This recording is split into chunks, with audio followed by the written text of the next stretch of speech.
తల్లడిల్లే తల్లి కన్నా మించి ప్రేమించి తనువు తీరే వరకు నన్ను విడువలేనంది. తల్లడిల్లే తల్లి కన్నా మించి ప్రేమించి తనువు తీరే వరకు నన్ను విడువలేనంది. అది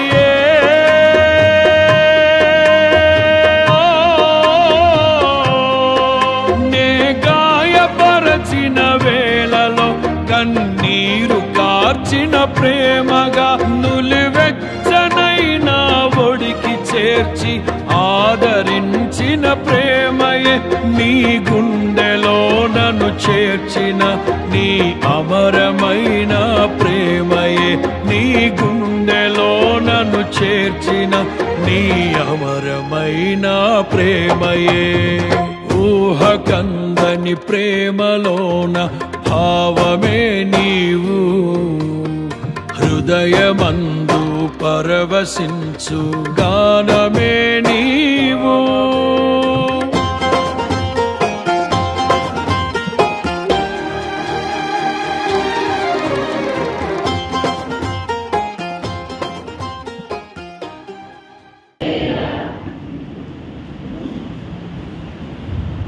ప్రభువైన యేసుక్రీస్తు నామమును బట్టి ఈ ఆరాధనకి కూడా వచ్చిన మీకు అందరికీ కూడా హృదయపూర్వకమైన వందనాలు తెలియజేస్తున్నాం. అందరికీ వందనాలు, హృదయపూర్వకమైన వందనాలు. దేవుని పరిశుద్ధ గ్రంథంలో నుండి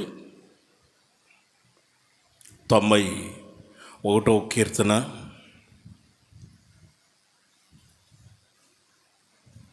కీర్తనల గ్రంథం 91.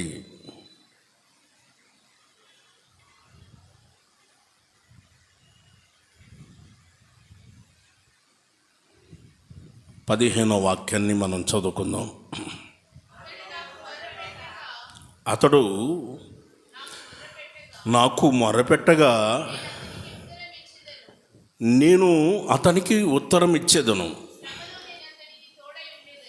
శ్రమలో నేను అతనికి తోడై ఉంటాను, అతన్ని విడిపిస్తాను, అతన్ని గొప్ప చేస్తాను. ఆమేన్. చెప్పాలి హల్లెలూయా. దేవుని పరిశుద్ధ గ్రంథంలో మనం చదువుకున్న వాక్యాన్ని గమనించినప్పుడు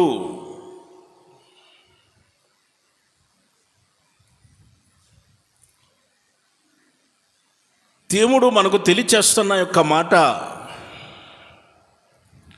అతడు నాకు మొరపెట్టగా నేను అతనికి ఉత్తరమిచ్చేదను. శ్రమలో నేను అతనికి తోడై ఉంటాను, అతన్ని విడిపిస్తాను, అతన్ని గొప్ప చేస్తాను. ఆమేన్. ఎవరు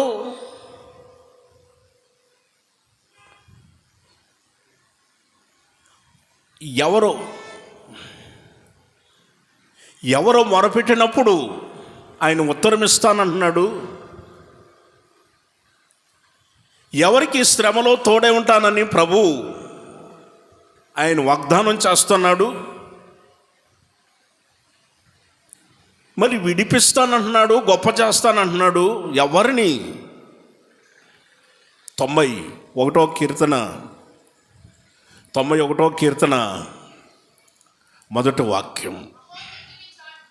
మహోన్నతుని చాటున నివసించువాడు సర్వశక్తుని యొక్క నీడను విశ్రమించువాడు. ఆమేన్. హల్లెలూయా. పరిశుద్ధ గ్రంథంలో మనం చదువుకున్న వాక్యాన్ని గమనించినప్పుడు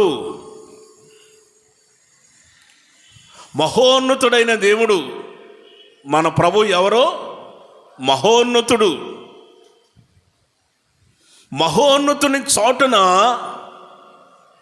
నివసించిన వాళ్ళు, సర్వశక్తి కలిగిన దేవుని యొక్క నీడలో విశ్రమించిన వాళ్ళని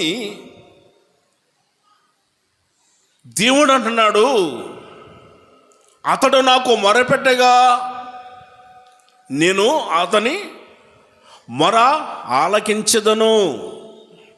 శ్రమలో నేను అతనికి తోడై ఉంటాను, అతన్ని విడిపిస్తాను, అతన్ని గొప్ప చేస్తాను అని.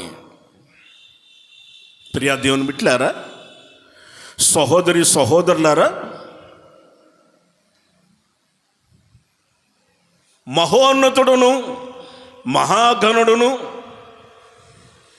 పరిశుద్ధుడును నిత్య నివాసై ఉన్న మన ప్రభు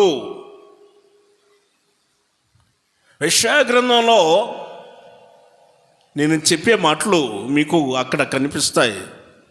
57వ అధ్యాయం 15వ వాక్యాన్ని మనం గమనించినప్పుడు అక్కడ రాయబడి ఉన్న మాట,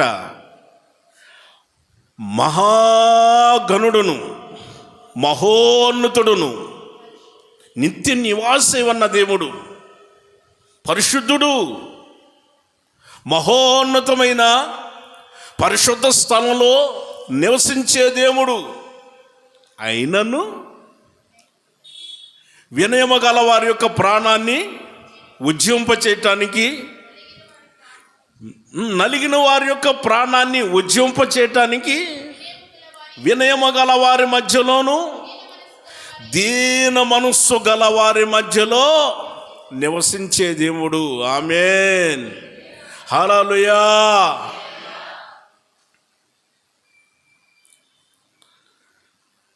మన ప్రభు ఎవరు అనంటే ఆయన మహోన్నతుడు, మహాగణుడు, పరిశుద్ధుడు, నిత్య నివాసై ఉన్న దేవుడు, మనం ఆరాధిస్తున్న దేవుడు.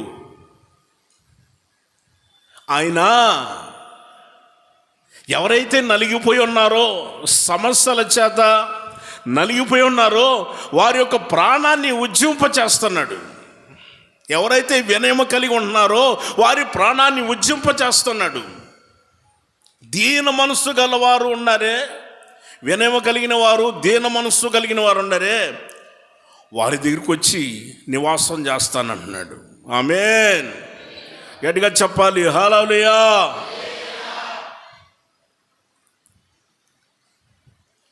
అలాంటి వారు ఆనాడు ప్రభు వాగ్దానం చేశాడు. వేల సంవత్సరాల క్రితమే ఆయన వాగ్దానం చేశాడు. ఈనాడు కూడా పరిశుద్ధాత్మదేవుడు మనకు తెలియచేస్తూ ఆయన మనతో చెబుతున్న మాట, అతడు నాకు మొరపెట్టగా నేను అతనికి ఉత్తరమిచ్చేదను, శ్రమలో అతనికి తోడై ఉండేదను, అతన్ని విడిపిస్తాను, అతన్ని గొప్ప చేస్తాను. మూలవాక్యం కంఠస్థం అయిపోవాలి మీ నోట్లో.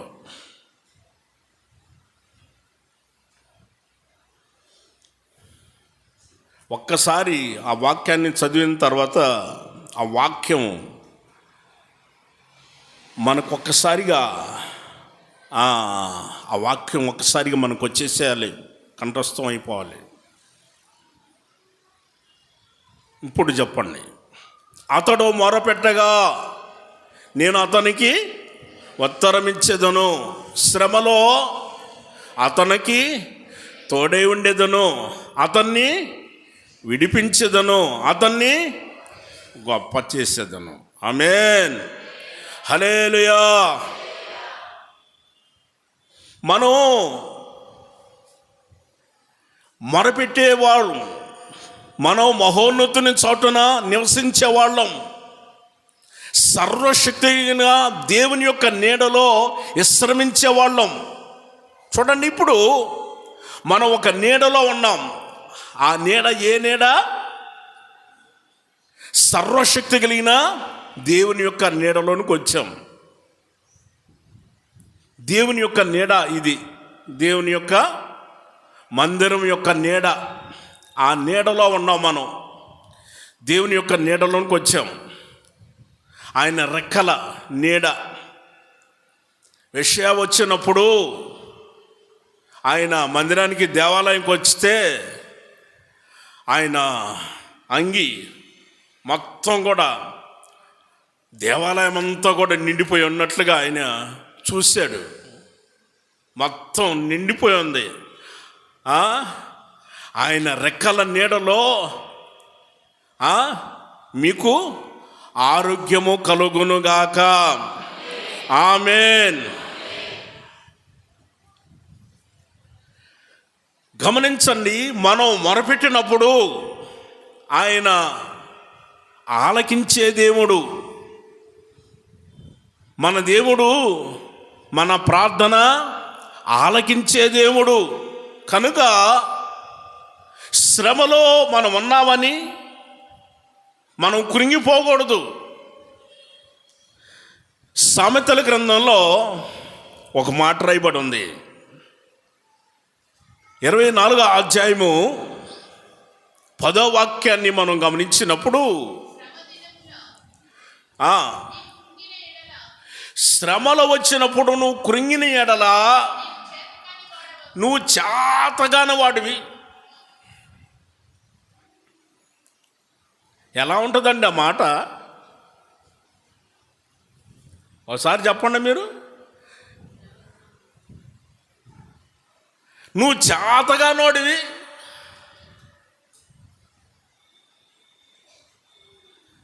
అనంటే ఏంటా అని ఆలోచన. నాకు చేత కాదా ఏంటండి? శ్రమ వచ్చినప్పుడు నువ్వు కృంగిపోయావు అని అంటే మొరపెట్టకుండగా, దేవునికి మొరపెట్టకుండగా నువ్వు కృంగిపోతున్నావు అని అంటే, శ్రమ వచ్చినప్పుడు కృంగిపోతున్నావు అని అంటే నువ్వు చేతగానోడివి. శ్రమ వచ్చినప్పుడు మనం ఏం చేయాలి? దానియేలు ఉన్నాడు, ప్రార్థనాపరుడు. ఆయన ఎలాంటి వాడు? ఒక ప్రార్థనాపరుడు. ఆయన దానియేలు నిత్యము ప్రార్థన చేస్తాడు, ప్రతిరోజు ప్రార్థన చేస్తాడు. ఆయన ఒక ప్రాముఖ్యమైన వ్యక్తి. దేశంలోనే, రాజ్యంలోనే రాజుగారి దగ్గర ప్రాముఖ్యమైన ఒక వ్యక్తి. అలాంటి ప్రధానుడు, ప్రాముఖ్యమైన వాడు, అతని మీద ఒక నిందలు వేసి ఆయన తీసుకొని వెళ్ళి సింహాల గుహలో వేశారు. సింహాల గుహలో వేసినప్పుడు అతనికి చేతనైందని ఉపయోగించాడు. ఏంటది? కాదండి, మనకు చేతనైంది ఏంటి అని అంటే మోకరించి ప్రార్థన చేయటం. ఏంటి? మోకరించి మనం ప్రార్థన చేయటమే మనకు చేతనైంది. శ్రమలు వచ్చినప్పుడు, నిందలు వచ్చినప్పుడు, అవమానాలు వచ్చినప్పుడు, కష్టాలు వచ్చినప్పుడు, బాధలు వచ్చినప్పుడు, ఇరుకులు వచ్చినప్పుడు, ఇబ్బందులు వచ్చినప్పుడు మనకు చేతనైంది ఏంటి? మోకరించి ప్రార్థన చేయటం. ఇప్పుడు ఈయన తీసుకొని వెళ్ళి ఎక్కడ వేశారు? సింహాల గుహలో వేశారు. సింహాలు చాలా ఉండి, సింహాలు మీరు చూసారా? నన్ను కాదు అని చూస్తున్నారు. నేను సింహాలు చూసారా అని అన్నాను. చూస్తే చూసామని అన్నా, లేకపోతే లేదు. నన్ను చూస్తున్నారు. నేను సింహాన్ని కాదు. నేనేమో అడవి నుంచి తప్పించుకొని రాలా. నేను ముందే చెబుతున్నాను. చూడండి, సింహాలు జూ పార్క్ ఎప్పుడు వెళ్ళలేదా మీరు? వెళ్ళలేదా? జూ పార్కులో సింహం అంత దూరం ఉండగానే అని అంటుంటే ఇక్కడే చెమటలు పట్టేస్తాయి మనకి. చెమటలు పట్టేస్తే మనకి సింహాలు అంత దూరంలో ఉంటేనే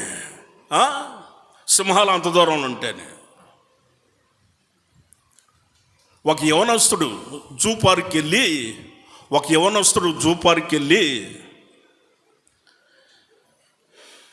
ఒకటి తీసుకొని వెళ్ళి, ఇదిగో నీ కోసమే, ఇదిగో తీసుకో తీసుకో తీసుకో, నీకే నీకే నీకే. బోన్లో ఉంది, బోన్లో ఉన్నప్పుడు ఇవ్వచ్చా? ఇవ్వకూడదు. అది సింహం, క్రూరమైన మృగం, అది క్రూరమైనది. ఇదిగో ఇదిగో ఇదిగో ఇదిగో అని ఇచ్చాడు. ఆ సింహం ఏం చేసింది?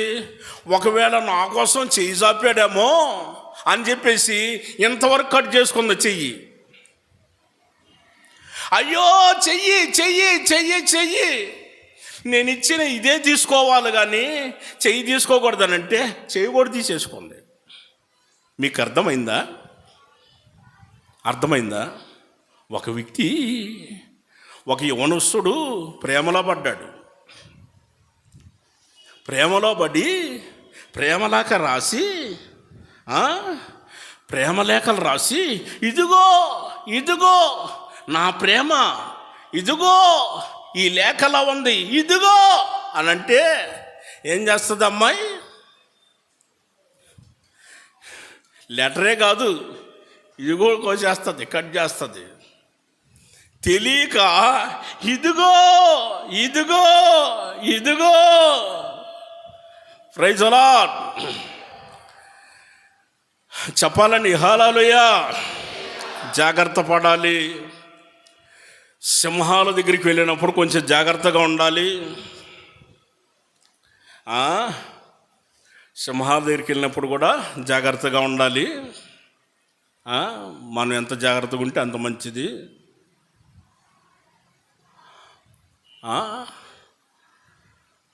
గుర్తుపెట్టుకోండి అమ్మా, ఆడపిల్లలు కూడా గుర్తుపెట్టుకోండి, యవనస్తుల పిల్లలు గుర్తుపెట్టుకోండి.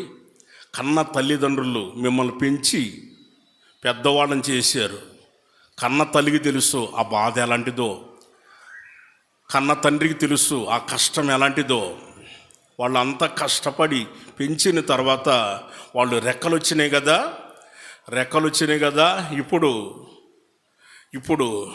వాళ్ళ ఇష్టరాజ్యాలు, వాళ్ళు సెల్ ఫోన్లు వచ్చినాయి కదా అని చూసుకుంటున్నారు. ఏంటమ్మా చూస్తున్నారు? నన్ను కాదు, సెల్ ఫోన్లో చూసుకోవట్లా? సెల్ ఫోన్లో చూసుకొని ఆయన చూసుకుంటున్నారు. వాడు ఎవడో పరిచయం అయ్యాడంట, మన మందిరానికి వచ్చేవాళ్ళే, బయట వాళ్ళు కాదు, మన మందిరానికి వచ్చేవాళ్ళు. పరిచయం అయితే హాయ్ అమ్మాయిని అన్నాడంట, నిన్ను పువ్వులో పెట్టి చూసుకుంటానన్నాడు. అమ్మ పువ్వు ఎంత ఉందో నువ్వెంత ఉండవు, నువ్వు చెప్పు, నువ్వెంత ఉండవు, పువ్వు ఎంత ఉంది?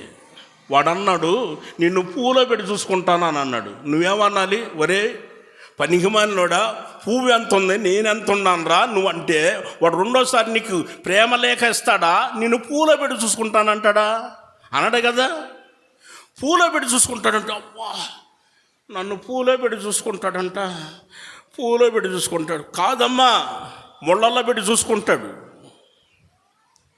నీకు తెలియట్లా, ఎక్కడో జరిగింది కాదు నేను చెప్పేది. 30 సంవత్సరాల నుండి నేను సేవ చేస్తున్నా, ఎంతమందిని చూసుంటాను.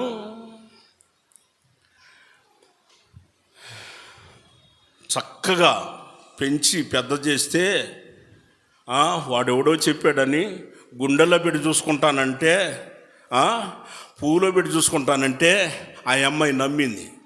నమ్మమాకండి అమ్మ, ఆడపిల్లలు గుర్తుపెట్టుకోండి, నమ్మమాకండి. ఎవడో పనికి మనోడు ప్రేమలేఖలు ఇచ్చినా పొరపాటును కూడా వాడు చెప్పిన మాటలు నమ్మద్దు. మీరు యేసయ్య మాట నమ్మండి. యేసయ్య నమ్మదగిన వాడు, మిమ్మల్ని ఆయన ఆశీర్వదిస్తాడు. ఆమేన్, హల్లెలూయా. ఆ అమ్మాయికి చెప్పేసరికి ఆ అమ్మాయి మురిసిపోయింది, చాలా మురిసిపోయింది. వాడు ఏం చేశాడో తెలుసా? ఫోటో పెద్ద బిల్డింగ్ ఎవరిదో కట్టుకుంటున్నారు, ఆ బిల్డింగ్ దగ్గర ఫోటో దిగాడు.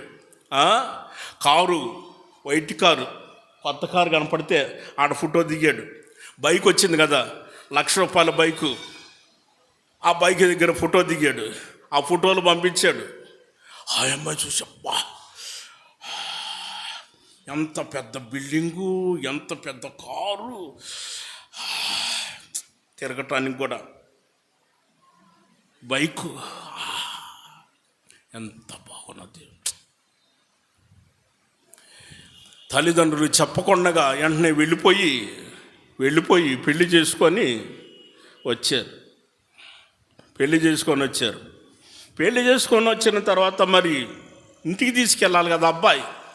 ఎక్కడ తీసుకెళ్ళాడు తెలుసా?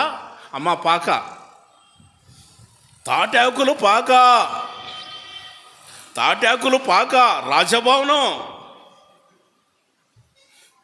తెలుసా?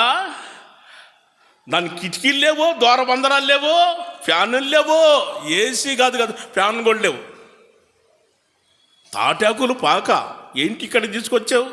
మన పెద్ద బిల్డింగ్ మనదే కాదు, కారు మనది కాదు, బైకు కూడా మనది కాదు. ఇంటికి తీసుకొని వెళ్ళి కట్టెల పొయ్యి మీద అని ఊరుతుంది. గ్యాస్ కూడా లేదు. ఇంటి దగ్గర ఏం ఏసీ రూము, మెత్తని బిడ్లు, ఆడ గ్యాసు. అమ్మా గ్యాస్ స్టవ్ మీద ఎంత చక్కగా బ్రతికిన బిడ్డ ఈ రోజున అని ఊది మొత్తానికి ఆ పొగ అంతా పడి మారిపోయింది. చక్కగా ఉన్న అమ్మాయి కూడా మారిపోయింది. నా దగ్గరికి వచ్చి ఏడ్చింది, అన్న నా పరిస్థితి ఇట్లా అయిపోయింది. నువ్వు వాక్యం చెబితే నీ వాక్యాన్ని నేను సరిగ్గా అర్థం చేసుకోలేదన్నా. జాగ్రత్త పడండి యవనస్తులు, జాగ్రత్త పడండి అంటే నీ మాట వినలేదన్నా, నేను వినలేదన్నా. ఎగతాళి చేసుకున్నానని ఏళన చేశానన్నా. నా ఇష్టానుసారంగా నేను బ్రతుకుదాం అనుకున్నాను. ఈ రోజున నా పరిస్థితి చూడు ఎలా అయిపోయిందో. కష్టపడి బ్రతకాలన్నా, కష్టపడి బ్రతికితేనే తిండి, లేకపోతే లేదు. ఫ్యాన్ కూడా లేదన్నా ఇంట్లో, ద్వారబంధరాలు కూడా లేవన్నా. కుక్కలు వస్తా పోతాయి, పందులు కూడా వస్తూ ఉంటాయి పోతూ ఉంటాయి. వాటిని తోలుకుండా కూర్చోవాలి. మా పరిస్థితి ఇలా అయిపోయిందన్నా అని ఆ అమ్మ ఏడ్చింది. అమ్మ జాగ్రత్తరా యవనస్తులు, ఎవడో ఫోన్లు చేశాడని ఆయన్ని వినొద్దు, మీరు జాగ్రత్తగా ఉండండి. ప్రైజ్ ది లార్డ్, గట్టిగా చెప్పాలి హల్లెలూయా. సెల్ ఫోన్లు వచ్చినాయి కదా, అందుకు చెబుతున్నా జాగ్రత్తలు పిల్లలకి. అమ్మా తల్లిదండ్రులు గుర్తుపెట్టుకోండి, పిల్లలకి మేము జాగ్రత్తలు చెబుతున్నాం. పెద్ద సెల్ ఫోన్లు వచ్చినాయి కదా.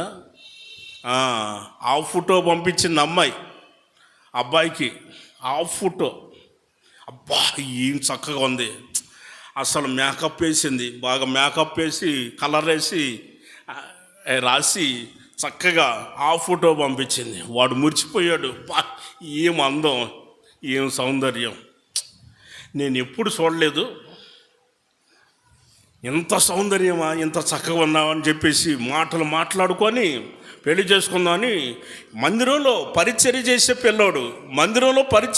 పిల్లోడు వెళ్ళిపోయి దేవాలయంలో పెళ్లి చేసుకుంటున్నాడు. పోయి ఆ అమ్మాయి ముందే పోయి కూర్చొని అందట.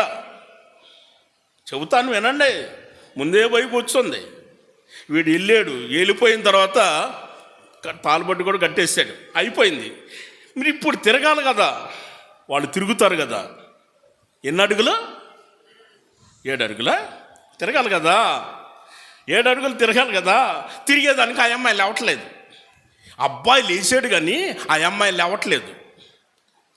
ఎందుకంటే 2 కాళ్ళు సన్నటి కాళ్ళు, 2 కాళ్ళు సన్నటి కాళ్ళు, లేచి నిలబడలేదు.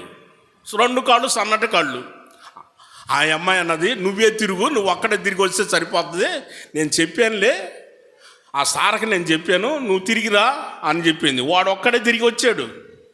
ఇప్పుడు ఎలా తీసుకుపోతున్నాడో తెలుసా అమ్మాయిని? 3 చక్రాలు. చెప్పండి అమ్మా, 3 చక్రాలు, నెట్టుడు బండి. వెనక ఉండి ఇప్పుడు నెట్టుకుండా తీసుకెళ్తున్నాడు.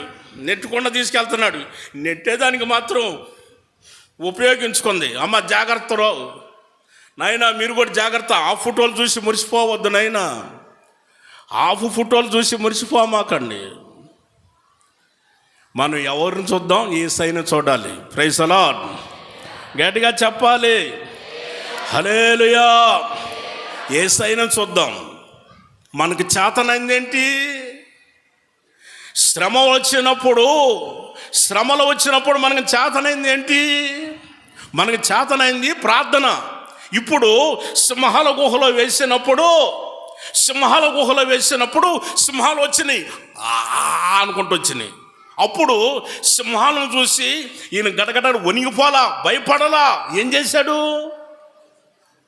మోకరించి ప్రార్థనలో ఉన్నాడు. ఈయనకి చేతనైంది ఇదే, ప్రార్థన చేస్తున్నాడు. అప్పుడు దేవుడు ఏం చేశాడో తెలుసా? ఆయన ఒక దూతను పంపించాడు. ఆ దేవదూత వచ్చి, ఏయ్ నోర్మై, సింహాలు నోరు తెరిచినాయి కదా, నోర్మై.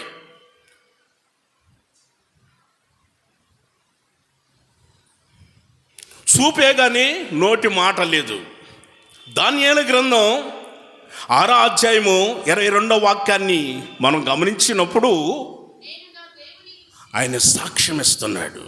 నేను నా దేవుని దృష్టికి నిర్దోషిగా కనపడితేని గనుక ఆయన తన దూతను పంపించి సింహాలు నాకు ఏ హాని కలుగు చేయనీకుండగా వాటి నోళ్ళు మూయించెను.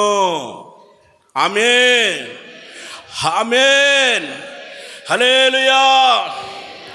ఏమ్మా మిగిలిన చెప్పరా హల్లెలూయా అన్న? నా కోసం చెబుతారా మీరు? కాదు, మనం చేతులెత్తి హల్లెలూయా చెబితే మనకు మంచిది. చేతులెత్తి మనం హల్లెలూయా చెప్పాం అనుకోండి, ఇప్పుడు పైన ఇక్కడ అరటి పండు ఉంది, ఇక్కడ యాపిల్ పండు ఉంది, ద్రాక్ష పండ్లు ఉన్నాయి, ఇక్కడ జ్యూస్ ఉంది, అక్కడ కూల్ డ్రింక్స్ ఉన్నాయి, అమ్మ తినే అన్నీ ఉన్నాయి, అక్కడ ఉన్నాయి. మనం ఇంటి చేతులు ముడుచుకొని దిగిరా హల్లెలూయా, హల్లెలూయా, హల్లెలూయా, హల్లెలూయా అంటే దిగి వస్తుందమ్మా. ఏంటి చెప్పరు? దిగిరా వస్తుందా? మరి చెయ్యెత్తి మనం తీసుకుంటే వస్తుంది. నోటిలో తింటే నోటికి రుచి ఉంటుంది, కడుపు నిండుతుంది. అమ్మా, నువ్వు హల్లెలూయా అని నువ్వు ఎప్పుడైతే చెయ్యెత్తి చెబుతావో అక్కడ నుండి ఆశీర్వాదాలు త్వరగా నీకు ఇస్తాడు.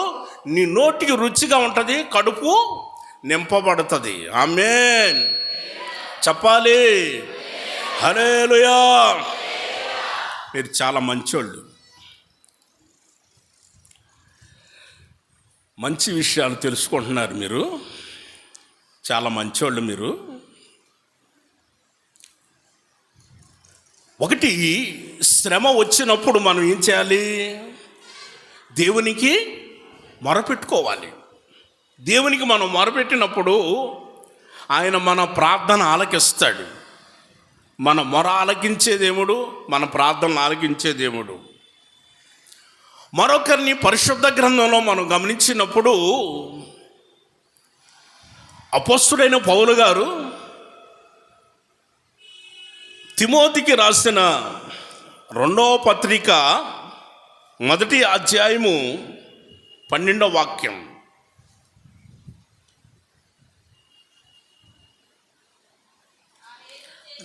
అవును, హాయేతు చేత ఈ శ్రమలు అనుభవించుతున్నాను కానీ నేను నమ్మిన వాణ్ణి ఎరుగుదును, నేను సిగ్గుపడను. అమ్మా చదువు. నేను ఆయనకు అప్పగించిన దానిని రాబోచున్న ఆ దినము వరకు ఆయన కాపాడగలడని రుడిగా నమ్ముచున్నాను. ఆమేన్ చెబుదాం హల్లెలూయా.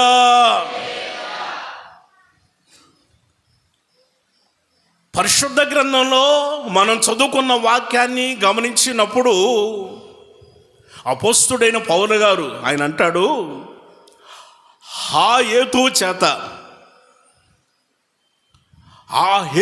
చేత ఈ శ్రమలు అనుభవిస్తున్నాను అని అన్నాడు. ఏ హేతువు? యేసయ్య మన కొరకు ఆయన ఎంత శ్రమ పడ్డాడో, లేఖనాల ప్రకారంగా ఆయన ఈ లోకానికి రావటం జరిగింది, లేఖనాల ప్రకారంగా ఆయన సిలువేయబడటం జరిగింది, లేఖనాల ప్రకారము ఆయన మరణించటం జరిగింది, లేఖనాల ప్రకారము ఆయన సమాధి చేయబడటం జరిగింది, లేఖనాల ప్రకారము మృత్యుంజయుడై 3వ దినమున ఆయన లేపబడెను. ఆమేన్. చెప్పండి హల్లెలూయా. ఆ హేతువు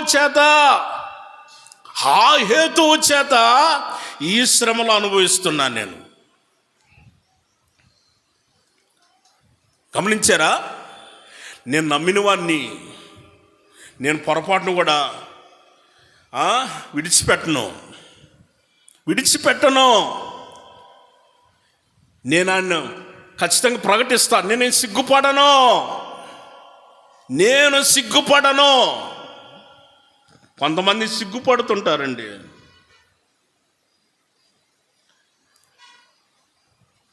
కొంతమంది సిగ్గుపడుతుంటారు. నేను సిగ్గుపడను, ఎందుకంటే నేను ఆయనకు అప్పగించాను అంటాడు. నేను ఆయనకు అప్పగించిన దానిని ఆ దినము వరకు ఆయన కాపాడుతాడని నేను రుడిగా నమ్ముచున్నాను అన్నాడు. ఈయనేం అప్పగించాడు? ఆయనకి దేవునికి అప్పగించాను అన్నాడు కదా, ఈయనేం అప్పగించాడు ఏంటండి? ఈయన ఏం అప్పగించాడు? దెస్సలోనికి రాసిన మొదటి పత్రికలో చెబుతాడు ఆ విషయాన్ని. 5వ అధ్యాయంలో 23వ వాక్యంలో, సమాధానకర్తగు దేవుడే మిమ్మల్ని సంపూర్ణంగా పరిశుద్ధపరచును గాక,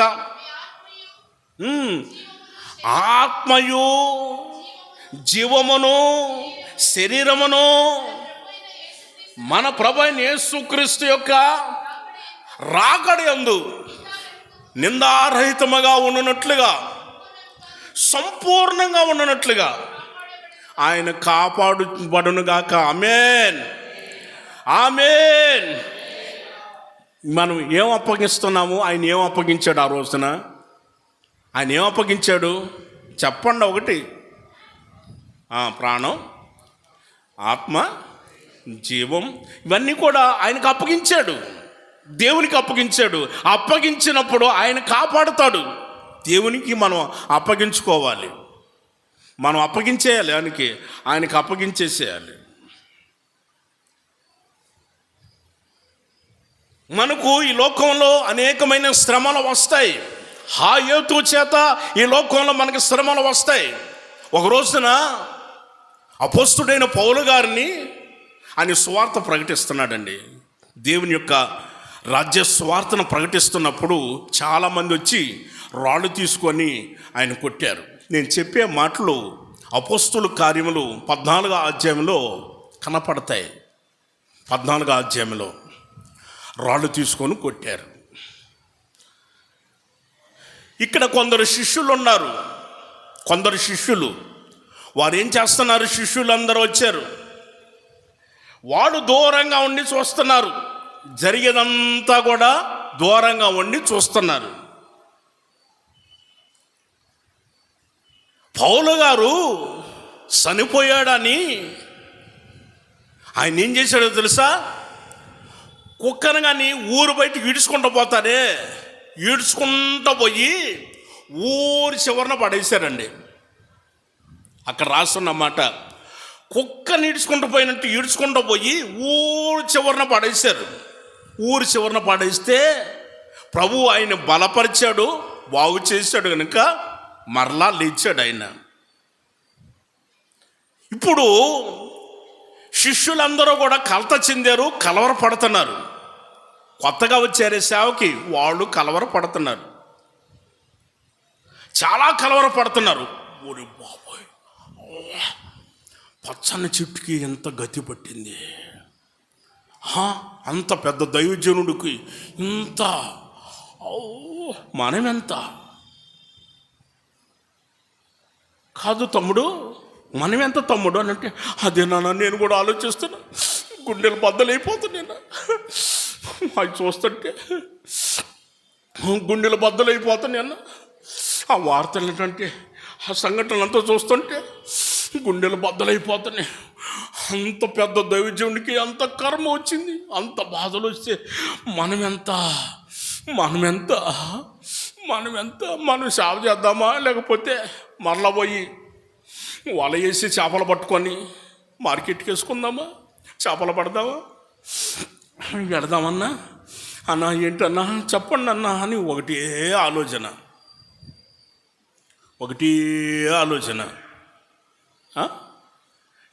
చేస్తున్నారు. భయంకరమైన ఆలోచన చేస్తున్నారు వాళ్ళు. పౌలు గారు వచ్చాడండి 22వ వాక్యాన్ని, అపోస్తుల కార్యములు 14వ అధ్యాయము 22వ వాక్యం. శిష్యుల యొక్క మనస్సుని దృఢపరిచి మీరు విశ్వాసమందు నిలకడగా ఉండాలి. అనేకమైన శ్రమలు అనుభవించిన తర్వాత మనము దేవుని రాజ్యంలో ప్రవేశిస్తాము. ఆమేన్ చెప్పాలి. హల్లెలూయా. కొంతమంది అంటారు, మేము రక్షించబడ్డాము, ఇంకా మాకు క్రీస్తునందు ఆనందమే ఆనందం, పరమానందం, ఆనందం, ఇంకా ఆనందం ఎల్లప్పుడూ ప్రభువునందు ఆనందించుడి, ఎల్లప్పుడూ ఆనందించుడి అని చాలామంది ఆలోచిస్తున్నారండి. అపోస్తుడైన పౌలు గారు శిష్యుల యొక్క మనస్సును దృఢపరిచాడు. వారి యొక్క మనస్సును దృఢపరిచి అంటాడు, శిష్యులారా, సహోదరులారా, అనేకమైన శ్రమలు అనుభవించిన తర్వాతనే దేవుని రాజ్యంలో ప్రవేశించేది. ఓరకనే దేవుని రాజ్యానికి వెళ్ళిపోతాం అని కాదు, ఇక్కడ శ్రమలు అనుభవించాలి. ఆమేన్ చెప్పాలి. హల్లెలూయా. అవి శ్రమలంటే అని చూస్తున్నారు.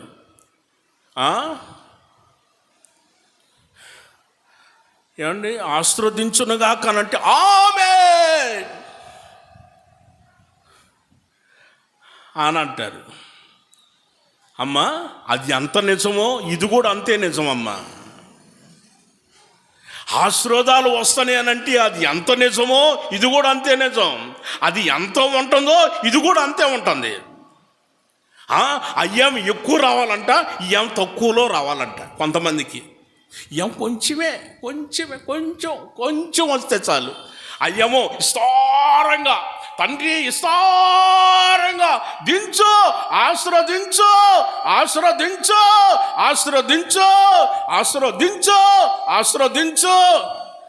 పూటకి ప్రార్థన, రోజు ప్రార్థన, దేవుణ్ని ఇసిగించి ఆశీర్వదించు, శ్రమలు తొలగించు, శ్రమలు తీసివేయి, తొలగించు.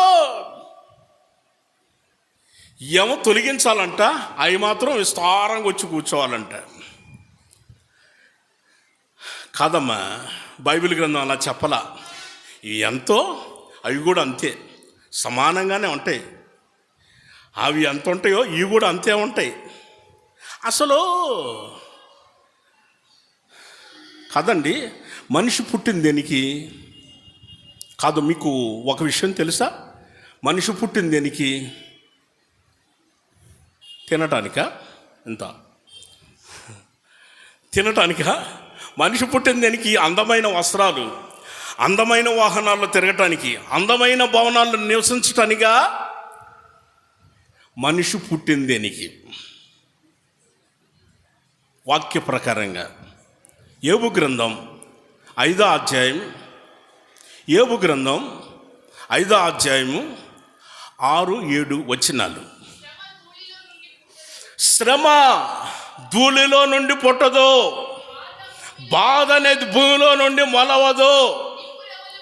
నిప్పురవలో పైకి ఎగురినట్లుగా నరులు శ్రమ అనుభవించేదానికే పుట్టుచున్నారు.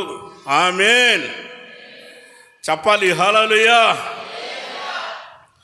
వాతావరణం ఏంటో చల్లబడిపోతుంది. ఎంత వేడి, బయట చూస్తే ఎంత వడగాలి, ఎంత వేడి, ఎంత వడగాలి, ఎంత వేడిగా ఉంటే ఇక్కడ మాత్రం చల్లగా ఉంది వాతావరణం. చూడండి, శ్రమ ధూళిలో పుట్టదు, బాధ అనేది భూమిలో మలవదు. ఇప్పుడు నరులు ఎందుకు పుట్టారు? శ్రమ అనుభవించేదానికి. నాకే వచ్చినాయి శ్రమలు, ఈ కష్టం నాకే వచ్చినాయి.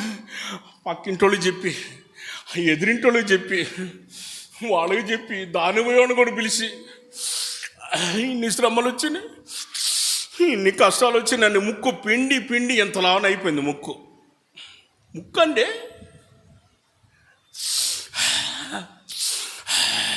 పిండి పిండి ఎంత లావన అయిపోయింది ముక్కు. వాళ్ళకు చెప్పి, వీళ్ళకి చెప్పి, ఎందుకమ్మా వాళ్ళకి చెప్పేది, వీళ్ళకి చెప్పేది. వాళ్ళకు కూడా శ్రమలు రాకుండా ఉంటాయా? వాళ్ళకు కూడా వస్తాయి శ్రమలు. మనకు వచ్చినట్టు వాళ్ళకు కూడా వస్తాయి శ్రమలు. చూడు వాళ్ళు ఎట్లా ఉన్నారు, పక్కింటోళ్ళు బాగానే కారు వేసుకొని పోతున్నారు, నేనే ఏమి లేకుండా పోతున్నా. ఎన్ని సంవత్సరాలు చూసినా నాకు ఈ శ్రమలు తప్పట్లా. కొంతమంది ఈ శ్రమలు తప్పట్లేదు, ఈ కష్టాలు తప్పట్లేదు, ఈ బాధలు తప్పట్లేదు, ఈ నిందలు తప్పట్లేదు, దేవుని నమ్మేనే కానీ ఏంటో ప్రయోజనం లేదని కుమిలిపోతున్నారు కొంతమంది. బాధపడవద్దు. ప్రభు ఈరోజు వాగ్దానం చేశాడు, శ్రమలో నేను అతనికి తోడై ఉంటాను. ఆమేన్ హల్లెలూయా. శ్రమలో మనకు తోడే ఉంటాడమ్మా. అయ్యా, శ్రమలో మనకు తోడే ఉంటానని చెప్పాడు, విడిపిస్తానన్నాడు, గొప్ప చేస్తానంటున్నాడు. మన ప్రభువు గొప్పవాడు. ఆయన గొప్పవాడు కాబట్టి ఆయన చేసే కార్యాలు కూడా మన ఎడల అవి గొప్పగానే ఉంటాయి. ఆమేన్ హల్లెలూయా. అవి గొప్పగానే ఉంటాయి.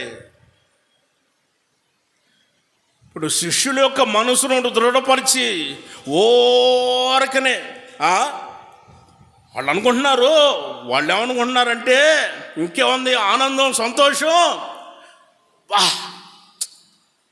ఏమి వెళ్తున్నారండి ఓసన్నా మినిస్ట్రీ సేవకులు తెల్ల బట్టలు వేసుకొని బైకుల మీద పోతున్నారు, బైక్ మీద పోతున్నారు, కారులో తిరుగుతున్నారు. ఏం పోతున్నారండి? కారు అండి, వైట్ కారు, వైట్ కారులో బైక్ మీద. అసలు 30 సంవత్సరాల క్రితం మా బ్రతుకు చూసారా?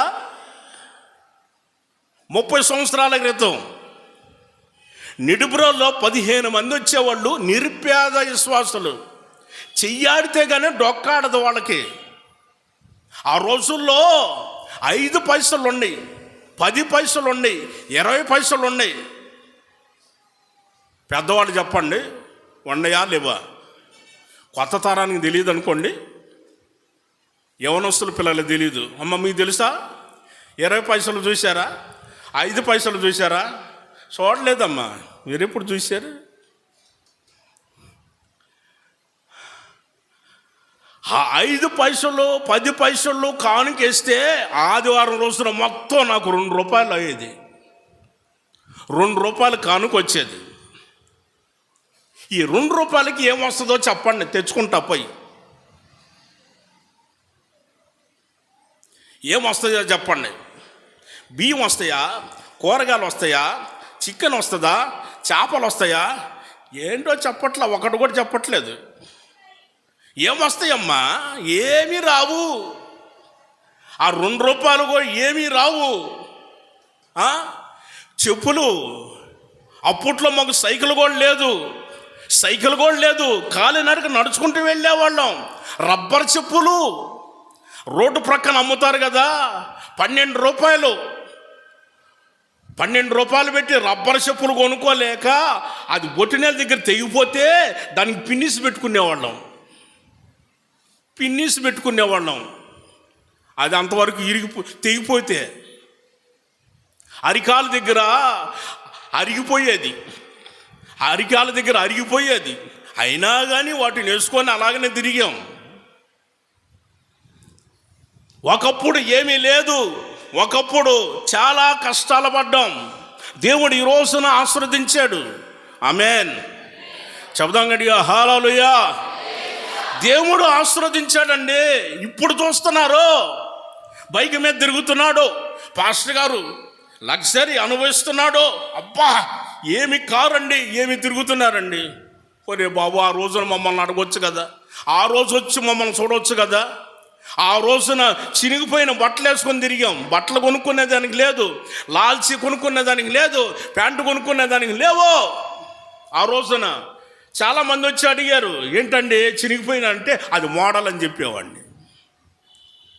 ఇప్పుడు వచ్చినాయి అదే మోడలు. 30 సంవత్సరాల క్రితం నేను చెప్పానమ్మా ఆ మోడలు. నేను అప్పుడే ప్రవచనం చెప్పాను, ఇది మోడల్ అని. యవనస్తుల పిల్లలు చినిగిపోయిన ప్యాంట్లు వేసుకొని తిరుగుతున్నారు. చూడలేదా మీరు?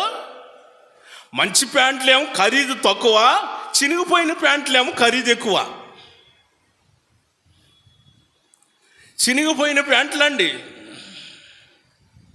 నేను ఎప్పుడో 30 సంవత్సరాల క్రితమే చినిగిపోయిన ప్యాంట్లు వేసుకొని తిరిగాను. వాళ్ళు అనుకుంటున్నారు ఇది ఫ్యాషను, ఇప్పుడు మేము తిరుగుతున్నాం అనుకుంటున్నాం. నేను ఎప్పుడో తిరిగాను, 30 సంవత్సరాల క్రితమే తిరిగాను.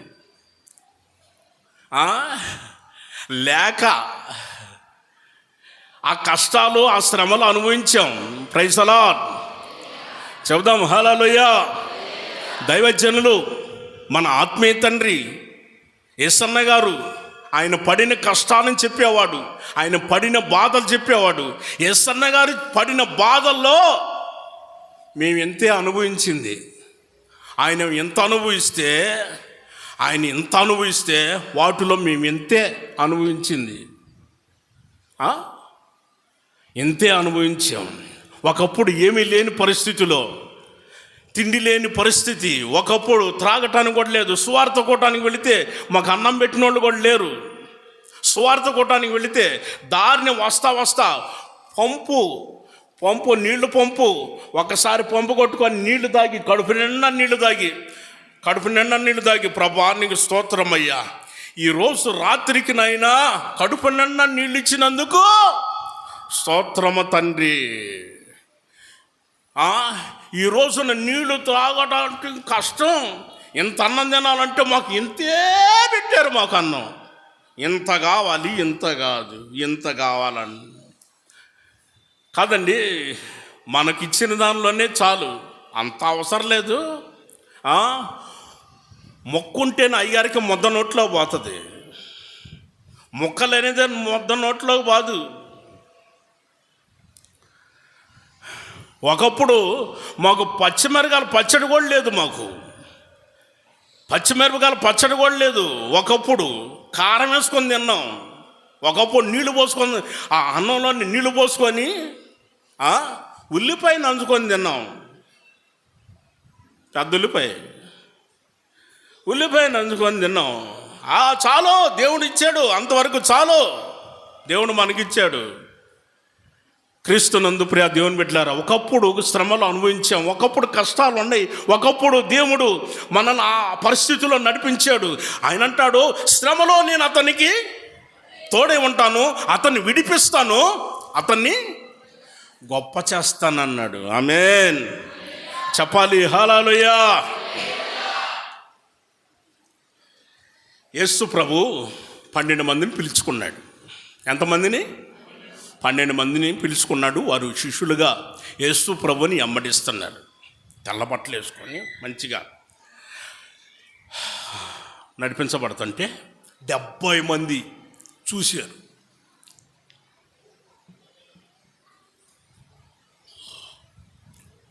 వాళ్ళు ఏం సేవ చేస్తున్నారండి, అబ్బా మైకి తీసుకొని ఏం పాట పాడుతున్నారండి వాళ్ళు, అబ్బా ఏం ప్రసంగాలు చేస్తున్నారండి వాళ్ళు ప్రార్థన చేస్తుంటే అద్భుతాలు జరుగుతున్నాయి, పాట పాడుతుంటే జనాలు హృదయాలు కదిలిపోతున్నాయి, ప్రసంగం చేస్తుంటే జనాలు ఆశ్చర్యంగా చూస్తున్నారు.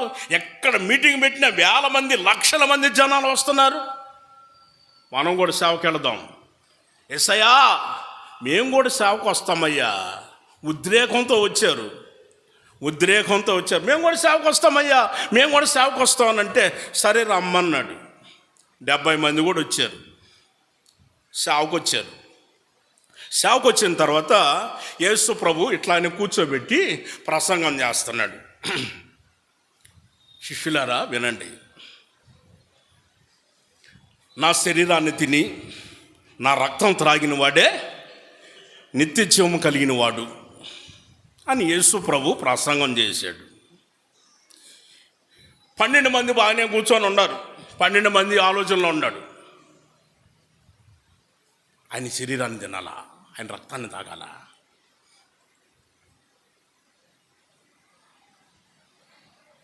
అని ఆలోచన చేస్తున్నారు వాళ్ళు.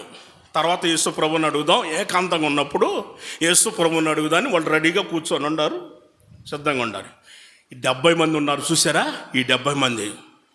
తమ్ముడు ఆయన ప్రసంగం నీకు అర్థమైందా?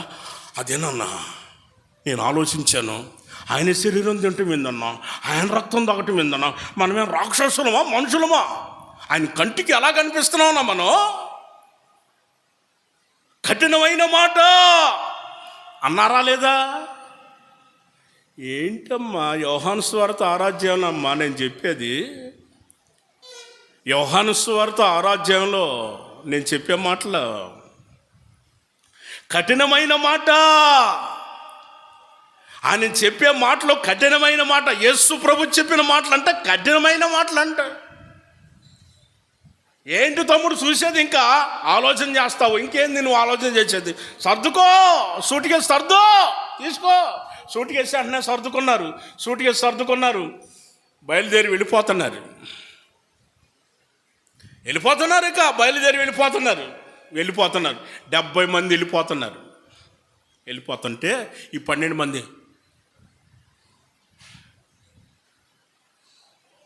అని చూస్తున్నారు. యేసు ప్రభు ఇటు వీళ్ళను చూస్తాడు, వెళ్ళిపోయేవాళ్ళని చూస్తాడు, వీళ్ళను చూస్తాడు, వెళ్ళిపోయేవాళ్ళని చూస్తున్నాడు.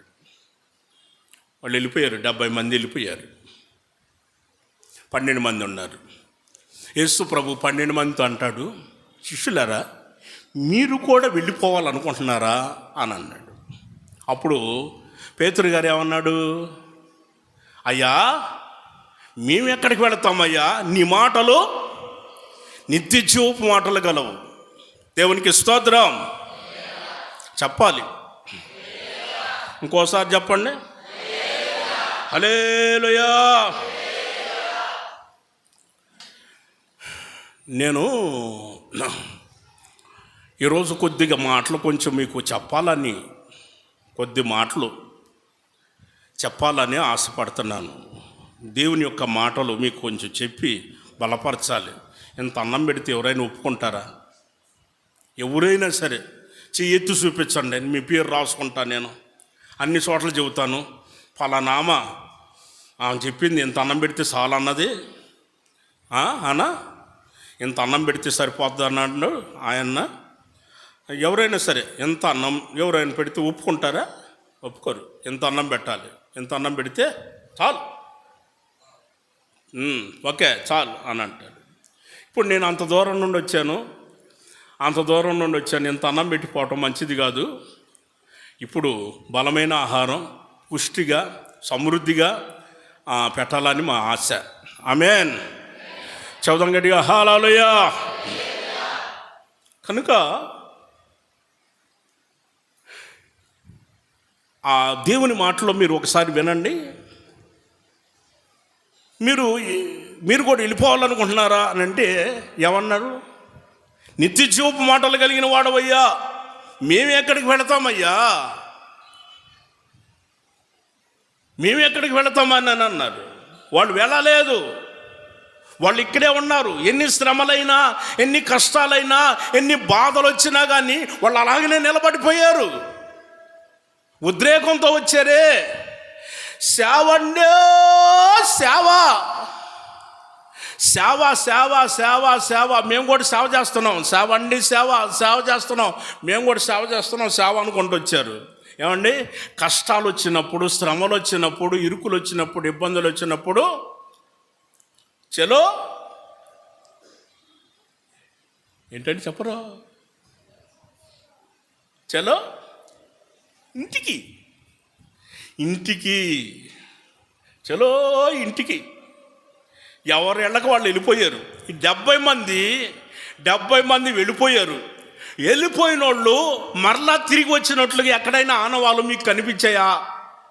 4 సువార్తల్లో, మత్తయి సువార్త, మార్కు సువార్త, లూకా సువార్త, యోహాను సువార్త, 4 సువార్తల్లో ఎక్కడైనా సరే 70 మంది పోయినోళ్ళు తిరిగి వచ్చినట్లు కానీ, ఒక్కరైనా సరే తిరిగి వచ్చినట్లు కానీ కనిపించారా? మీకు ఎవరికైనా అడ్రస్ తెలుసా? వాళ్ళ అడ్రస్ ఏమన్నా మీకు తెలుసా? నేను 30 సంవత్సరాల నుంచి బైబిల్ చదువుతున్నాను. 30 సంవత్సరాలను బైబిల్ చదువుతున్నాను. నేను కూడా చెప్పలేను, వాళ్ళ అడ్రస్ తెలీదు. వాళ్ళు వెళ్ళిపోయారు, వెళ్ళిపోయినట్టుగానే ఉన్నారు. వాళ్ళు వెళ్ళిపోయారు. ఏమిటి ఈ విషయం అనంటే, లోకాన్ని చూసుకున్నారు, లోకంలో ఉన్న వాటిని అనుభవించాలని వెళ్ళిపోయారు అండి. కాదండి, శ్రమలు వచ్చినప్పుడు ఆ శ్రమలో నిలబడితే నువ్వు చేతనైన వాడు అవుతావు. నువ్వు శ్రమలో నిలబడలేదు అని అంటే చేతగానవాడివి. చేత కాదు, నీకు చేతగానవాడివి. మనకు చేతనైంది ఏంటో తెలుసా? ప్రార్థన చేయటం. ప్రైజ్ ది లార్డ్ చెప్పాలి. హల్లెలూయా. ప్రార్థన చేసి, ప్రార్థన దేవుని దగ్గర మనం ప్రార్థన చేయాలి. ప్రార్థన మొరపెట్టినప్పుడు ఆయన మన మొరను ఆలకించే దేవుడు. అలాగనే మరొకరిని పరిశుద్ధ గ్రంథంలో మనం చూస్తాం. ఆయన పేరు యోబు. యోబు గ్రంథం 3వ అధ్యాయము ఆఖరి వాక్యం.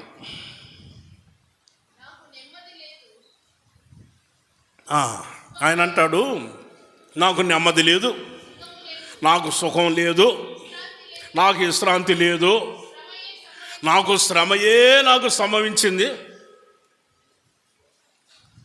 ఏం సంభవించిందంట? ఏం సంభవించిందండి? శ్రమ నాకు సంభవించిందని అంటున్నాడు.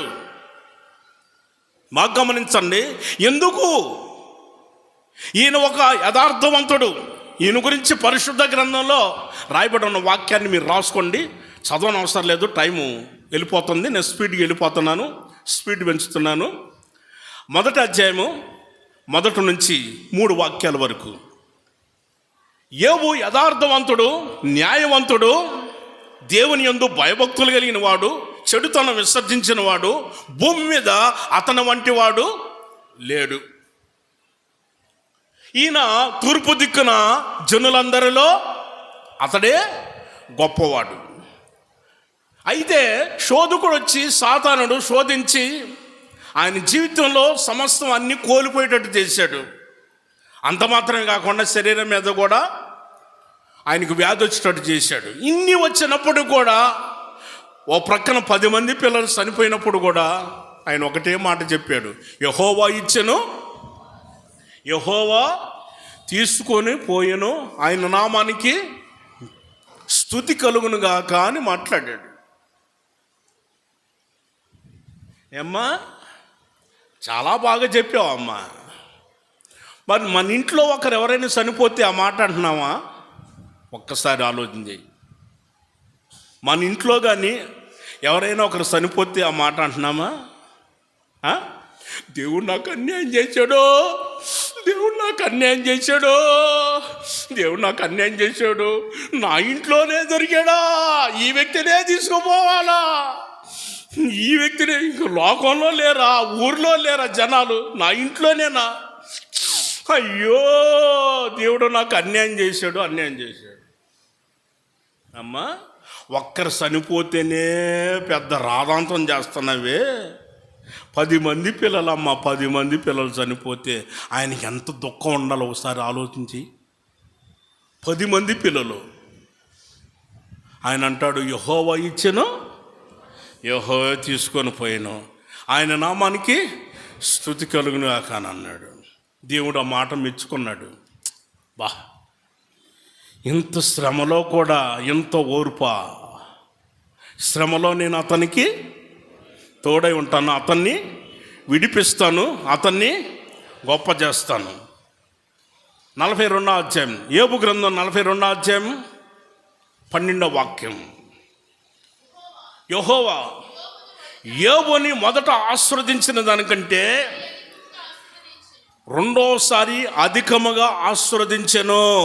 ఆమేన్ చెప్పాలి. హల్లెలూయా. మరలా 10 మంది పిల్లల్ని ఇచ్చాడు. కోల్పోయిన దానికంటే ఎక్కువగా రెట్టింపునిచ్చాడు. మరలా 10 మంది పిల్లల్ని ఇచ్చాడు. తనకు ఆస్తి రెట్టింపునిచ్చిన దేవుడు. ఈ రోజున ప్రియ దేవుని బిడ్డలారా, శ్రమ వచ్చిందని కునిగిపోవద్దు. ప్రార్థన చెయ్యి, మొరపెట్టు. నీ పట్ల దేవుడు ఆశ్చర్యకార్యాలు చేసే దేవుడు మనతోనే ఉన్నాడు. ఆమేన్ గట్టిగా చెప్పాలి. హల్లెలూయా. మరొక మాట, ఇంకొకటి. ఇప్పుడు ఐదో విషయం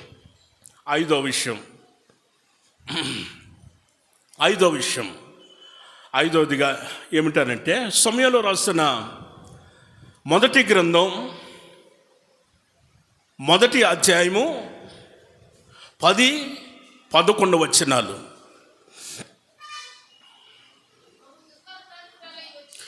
బహు దుఃఖాక్రాంతురాలై వచ్చి యెహోవా సన్నిధిలో కూర్చొని బహుగా ఏడుస్తుంది. సైన్యములకు అధిపతియగు యెహోవా, నీ సేవకురాలైన నన్ను ఆ శ్రమను చూడమంటుంది. Praise the Lord. గట్టిగా చెప్పాలి. హల్లెలూయా. ఎవరో, ఆమె పేరు హన్నా. సంతానం లేదు. పక్కింటోళ్ళకి చెప్పుకోవాలా, ఎదురింటోళ్ళకి చెప్పాలా, ఎవరికి చెప్పుకోవాలా, బంధువులకు చెప్పుకోవాలా, రక్త సంబంధికులకు చెప్పుకోవాలా, తెలిసిన వారికి చెప్పుకోవాలా, మరి ఎవరికి చెప్పుకోలేదు. దేవుని సన్నిధికి వచ్చింది. దేవుని సన్నిధిలో కన్నీరు విడిచి దేవుని సన్నిధిలో ప్రాధేయపడి ప్రార్థన చేస్తుంది. దేవా యెహోవా, నాకొచ్చిన శ్రమను చూడయ్యా, నాకొచ్చిన శ్రమను చూడు, నాకొచ్చిన శ్రమను చూడు, ఎన్ని వస్తున్నాయో చూడు. నీ దాసురాలు అని అంటే పనివారు. ఎంత తగ్గించుకున్నదో చూడండి. మీరెవరో పనివాళ్ళు అని అంటే మేము పనివాళ్ళం కాదు అని అంటారు. ఆమె ఒప్పుకోరు కొంతమంది.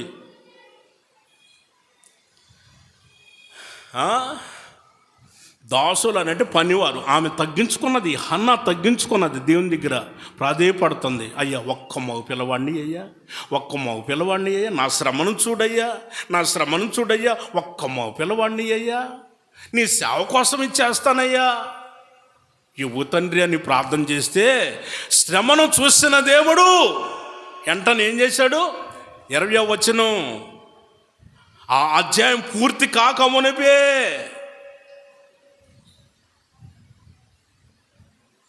ఏంటండి తీసేశారు అప్పుడే? ఏంటి బైబిల్ మోసేశారా? బైబిల్ చెప్పేశారా ఏంటో? అమ్మా, ఇప్పుడు ఈ చెమటకే భరించలేకపోతే అక్కడ ఉంటుంది, అక్కడ మహా కష్టం, మామూలు కష్టం కాదు. అక్కడ ధనవంతుడు పోయి ఉన్నాడు. ఎక్కడ నీళ్లు లేవు. నీళ్లు అబ్రహామా, తండ్రి అయిన అబ్రహామా, చిటికి నీళ్ళతో నీళ్లు పంపించయ్యా, గ్లాసు కాదయ్యా, చిటికి నీళ్ళతో నీళ్లు పంపించయ్యానంటే రావటానికి కుదరదయ్యా. మధ్యలో అగాధం ఉన్నదయ్యా, రావటానికి కుదరదయ్యా. మనం అక్కడికి వెళ్ళకూడదని మనకిక్కడే దేవుని ట్రైనింగ్ ఇచ్చి మనల్ని పరలోకానికి తీసుకెళ్ళాలని మన తండ్రి ఆలోచన. ఆమేన్ చెప్పాలి. హల్లెలూయా.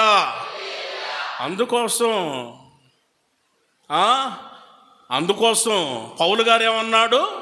ఇప్పుడు కాల శ్రమలు ఎన్నదగినవి కావు అని అన్నాడు. రెఫరెన్స్ రాసుకోండి.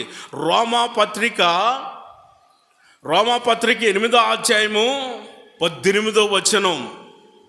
ఇప్పుడు కాల శ్రమలు ఎన్నదైనవి కావు, రాబోయే మహాశ్రమలు, ఆ శ్రమలు అవిగో భయంకరమైన శ్రమలు రాబోతున్నాయి. ఆ శ్రమలు రాకమునిపే ఆ రోజున సూర్యుడు నలుపైపోతాడు, చంద్రుడు ఎరుపైపోతాడు, ఆ రోజున నక్షత్రాలు రాలిపోతాయి, ఆ రోజున వడగండ్లు కురిచే రోజులుండి, ఆ రోజున భూకంపాలు జరిగిపోతాయి, చెట్టుకొకరు పుట్టుకొకరు అయ్యే రోజులు, తల్లి జాడ పిల్లకి తెలియని రోజులు, పిల్ల జాడ తల్లికి తెలియని రోజులు. ఆ రోజున కేకలు వేస్తుంటారు, హెల్ప్ హెల్ప్, సహాయం చేయండి, రక్షించండి. ఎవరు రారు. ఈ రోజున రక్షించమని కేకలు వేస్తే 10 మంది వస్తారు, 10 మంది కాకపోయినా 100 మంది వస్తారు. ఈ రోజున రమ్మంటే ఆ రోజున పిలిచినా కానీ ఒక్కరు కూడా రాదు. ఆ దినాలు రాకమునిపే ఈ రోజున మనల్ని ప్రభు పరిశుద్ధపరిచి సంఘాన్ని ఆయన మహాశ్రమలలో రానికొండగా సంఘం ఎత్తబడే గుంపులో మనం ఉండాలి. ఇది మహిమ కలిగిన సంఘం. ఆమేన్. పరిశుద్ధాత్మ కలిగిన సంఘం, ఆది అపోస్తుల సంఘం. ఇది మహిమ కలిగిన సంఘం. ఈ మహిమ కలిగిన సంఘంలో పరిశుద్ధాత్మ చేత నింపి ఆయన మనల్ని అలా తీసుకొని వెళ్తాడు, మధ్యాకాశానికి తీసుకొని వెళ్తాడు. నేను చెప్పే మాటలన్నీ ప్రకటన గ్రంథంలో ఉంటాయి. జరగబోయే విషయాలు ఆయన అలా తీసుకొని వెళ్ళి ఇక్కడ మహాశ్రమలో అనుభవించేటట్టు చేస్తాడు. ఎవరైతే నమ్మలేదో, ఇంకెవరైతే లోకానుసారంగా జీవిస్తున్నారో వాళ్ళకి ఇక్కడ శ్రమలో, అక్కడ 7 ఏండ్లు పెండ్లి విందు మధ్యాకాశంలో, ఇక్కడేమో మహాశ్రమలు. ఆ మహాశ్రమలో పాలు పొందకూడదనే ఈ కష్టాలు, ఈ బాధలు. ఏమండి, ఒక పక్కన నడుముకు పోటీలు వేసాం, తల నిలబడకపోతే తలకు పోటీలు వేసామా లేదా? తల నిలబడట్లేదు. ఎంతసేపు అని ఉంటుంది? ఏంటండి ఈ బాధ, ఈ ప్రయాసం, ఈ కష్టం ఏంటి? పోటీ చేసాం, నడువు నిలబడట్లేదు, మరి ఇదేం చేద్దాం? పోటీ చేసాం, ఎన్ని కష్టాలు, ఎన్ని బాధలు. ఏమండి, ఎందుకో తెలుసా? మనమందరం దేవుని రాజ్యంలో ఉండాలి. ఆమేన్. ప్రభు మిమ్మల్ని ఆశీర్వదించునుగాక, మీ కుటుంబాలను ప్రభు దీవించునుగాక, మీకు విస్తారమైన ఆశీర్వాదాలు, దీవెనలు ప్రభు కలుగు చేయునుగాక, దేవుని రాజ్యంలో ఒక్కొక్కరిని ప్రవేశింపచేయునుగాక, ఈ పరిచర్యను మరింతగా దేవుడు ఆశీర్వదించునుగాక, సేవకులకు మంచి ఆరోగ్యాలనిచ్చి ప్రభు బలపరిచి వాడుకొనుగాక, ప్రభు అన్ని విషయాలలో ప్రభు ఘనపరుచునుగాక, సంఘస్థులను సంఘ పెద్దల్ని ప్రభు దీవించునుగాక, ప్రతి కుటుంబాలను ప్రభు ఆశీర్వదించునుగాక, ఈ వాక్యం దేవుడు అందరి హృదయాలలో ఫలింపచేయునుగాక. ఆమేన్. ఓకే, తలలోంచండి, ప్రార్థన చేసుకుందాం. దయచేసి దేవుని మందిరంలో అడుగుపెట్టిన ప్రతి ఒక్కరు, దేవుని మాటలు విన్న ప్రతి ఒక్కరు మోకరించగలిగిన వారు దయచేసి మోకరించండి.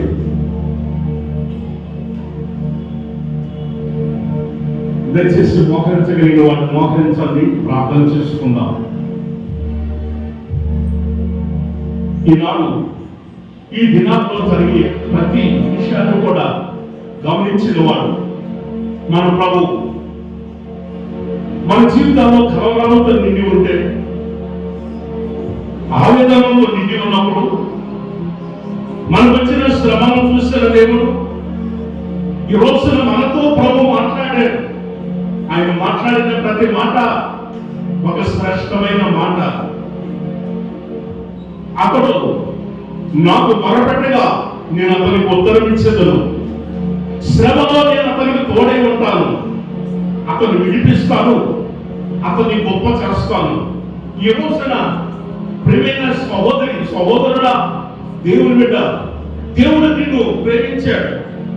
ఆయన నేను ఎంతగానో కరుణించిన దేవుడు, కాపాడుచున్న దేవుడు, నీ పట్ల గొప్ప కార్యాలు చేయాలని ఉద్దేశించిన దేవుడు నీతో మాట్లాడుతూ వచ్చాడు.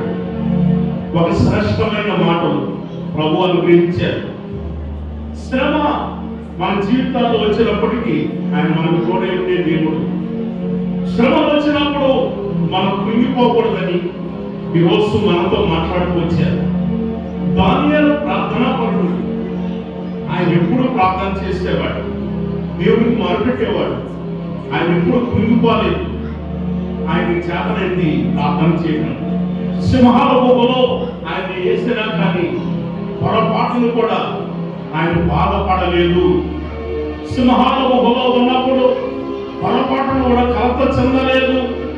సింహాల గుహలో ఉన్నప్పుడు ఏ రోజున భీతి చెందలేదు, కలత చెందలేదు. ఆయన ఎంతైనా నమ్మదగిన వాడు. ఆయన వైపు చూశాడు దానియేలు, ప్రార్థన చేస్తున్నాడు. సింహాలలో వహించిన దేవుడు, సింహాలలో వహించిన దేవుడు, కాపాడిన దేవుడు. ఈ రోజున ఆ ప్రభువే మన ప్రభు. ఆయన మనతో ఉన్నాడు, మనల్ని బలపరుస్తూ నడిపించున్న దేవుడు, మనల్ని కాపాడుతున్న దేవుడు. పరిశుద్ధుడా మీకు స్తోత్రాలు. పౌలు గారి యొక్క జీవితంలో వచ్చిన శ్రమను చూసి ఆ హేతు చేత ఈ శ్రమను నేను అనుభవిస్తున్నాను అన్నాడు. అవును, మన ప్రభు యేసుక్రీస్తు ఎంత ఉత్తముడో, ఎంత ఘనుడో, ఆయన ఎంత మహోన్నతుడో, ఈ భూమి మీదకి ఆయన ఎందుకు వచ్చాడో, ఆయన కలుగ చేసే రక్షణ బట్టి, గొప్ప విమోచన బట్టి ఆ హేతు చేత ఈ శ్రమను అనుభవిస్తున్నాను. మన జీవితంలో వచ్చిన శ్రమలను బాధపడడం అవసరం లేదు. ఎన్నో శ్రమలు వస్తాయి, అన్నింటిని ఓర్చుకుందాం. ప్రభువు రాకడ వరకు స్థిరంగా నిలబడదాం. ఆయన ఒక్కొక్కరిని కూడా ఆయన ఆ విధంగా స్థిరపరచాలని కోరుకున్నాడు. కనుక యోబు యొక్క జీవితంలో కూడా నెమ్మది లేదు, సుఖం లేదు. నా జీవితంలో విశ్రాంతి లేదు, శ్రమయే నాకు సంభవించిందని మాట్లాడాడు. ఆయన జీవితంలో అలాంటి శ్రమలో కూడా దేవుడు అతన్ని విడిపించాడు, గొప్ప చేశాడు. యోబు యొక్క జీవితంలో గొప్ప చేసిన దేవుడు ఈ జీవితంలో కూడా గొప్ప చేయాలని కోరుకున్నాడు. అదిగో హన్నా దేవుని మీకు వచ్చి మొరపెట్టింది. ఆమె యొక్క శ్రమను చూస్తున్న దేవుడు ఆమెను విడిపించింది. దేవుడు ఆమెను గొప్ప చేశాడు. ఆమె యొక్క జీవితంలో చక్కటి మోపిల్లవాడిని ఇచ్చాడు, చక్కటి మోపిల్లవాడిని ఇచ్చాడు. ఎనగ వాక్యాన్ని మనం గమనించినప్పుడు హన్నా గర్భము ధరించి దినములు నిండినప్పుడు ఒక కుమారుని కనెను, అతనికి సమయదనే పేరు పెట్టెను. ఈ రోజున ఒక చక్కటి మోపిల్లవాడు దేవుడు హన్నా జీవితంలో ఏర్పాటు చేశాడు. దేవుడు రాజులను అభిషేకించి అంటున్నవాడు. ఈరోజు ప్రియ దేవుని బిడ్డ, నిన్ను ప్రేమించాడు, గొప్పవాడు. నీ జీవితంలో గొప్ప కార్యాలు చేయాలని కోరుకుంటున్నాడు. ఆయన నీతో మాట్లాడుతూ ఆమె ప్రార్థన చేసుకున్నాం.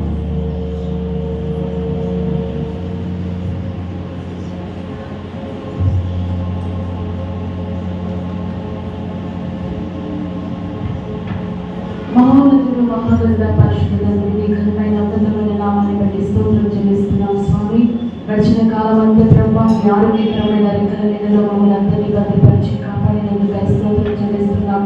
ఈ పాద సన్నిధిలో నైన ఆత్మతో సత్యమతో ఆరాధించడానికి అల్పులైన మా జీవితాలను కృపచేత ఎన్నుకొని ఏర్పరచుకొని సత్తుగల సంఘములో మంచిగల తోడులో పరిశుద్ధుల సహవాసంలో మమ్మల్ని అందరినీ ఐక్యపరిచినందుకు కృతజ్ఞతాస్తుతులు చెల్లిస్తున్నాం స్వామి. స్తోత్రం అయినా మేము ఆశించి ప్రార్థించిన రీతిగా ఇప్పుడు తన ఆరాధనలు మీరు ఆశీర్వాదకరంగా జరిగించినందుకు స్తోత్రం.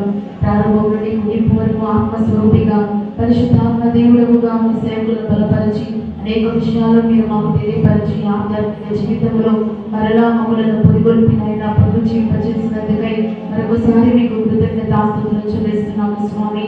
ఆశించి వేగిరపడి వచ్చిన ప్రతి ఒక్కరిని నిండారులుగా మీ మందిరంలో ఉన్న దీవెనల చేత మీరు తృప్తిపరిచినందుకై వందనాలు చెల్లిస్తున్నాము స్వామి.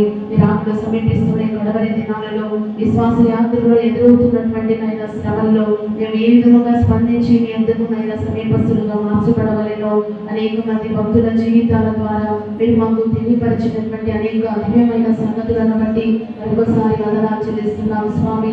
సేవకులు నిలవబెట్టి ప్రభా పరిశుద్ధాత్మ యొక్క ఆలోచనల చేత మీరు సెలవించిన వాక్కులను బట్టి వందనాలు తండ్రి.